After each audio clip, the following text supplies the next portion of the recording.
एक बार एक राजा ने अपनी रियासत के एक रास्ते पर बड़ा सा पत्थर रखवा दिया और खुद जाकर एक बड़े से दरख्त के पीछे खड़ा हो गया और खामोशी से उसी रास्ते पर नज़र रखने लगा ताकि देखो कौन इसी बड़े पत्थर को रास्ते से हटाता है।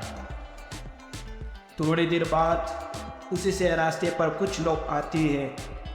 और जब उन्होंने रास्ते को बीच में एक बड़ा सा पत्थर देखा तो वो लोग रास्ता बदल लेते और दूसरे रास्ते से चले जाते।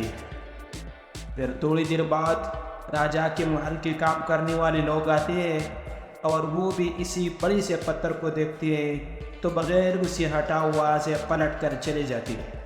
और उल्टा राजा को बुरा बना बोलती है कि राजा अपनी रियासत के काम ठीक नहीं कर रहा है, इतने बड़े बड़े पत्थर रास्ते को बीच में पड़े हुए हैं, राजा को उन्हें रास्ते से हटाना चाहिए। ये कहकर वो वहाँ से चले। फिर थोड़ी देर बाद एक सब्जी वाला आता है जिसके कंधे पर सब्जियाँ थी और जब वो इस बड़े से पत्थर को देखता है तो अपने कंधे से सब्जियों का बोरा नीचे रखकर उसे हटाने की कोशिश करता है और बहुत मेहनत के बाद वो इस पत्थर को रास्ते से हटा देते हैं। और जैसे ही इस पत्थर को रास्ते से हटाते हैं तो पत्थर के नीचे बहुत सारे सोने के सिक्के और चटकी रखी हुई थी जिसमें लिखा हुआ था कि इनाम राजा की तरफ से पत्थर हटाने वालों के लिए।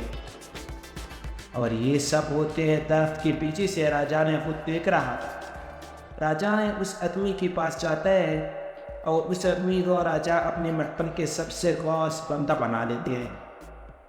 इस कहानी से हमें ये सबक मिलते हैं कि हमारे रास्ते में आने वाली रुकावटें और मुश्किलात हमें बेहतर करने और आगे बढ़ाने का मौका देते हैं। इसलिए ज़िंदगी में जब ऐसे मौके मिले उसे हाथ से जाने न दें। बहुत से लोग उसी वक्त पर मुश्किल काम को देखते ही पीछे हट जाते हैं, लेकिन जब से पीछे हट जाए तो आप सामने आ जाए, क्योंकि जीत और नींद मिलते हैं जो मसाइल में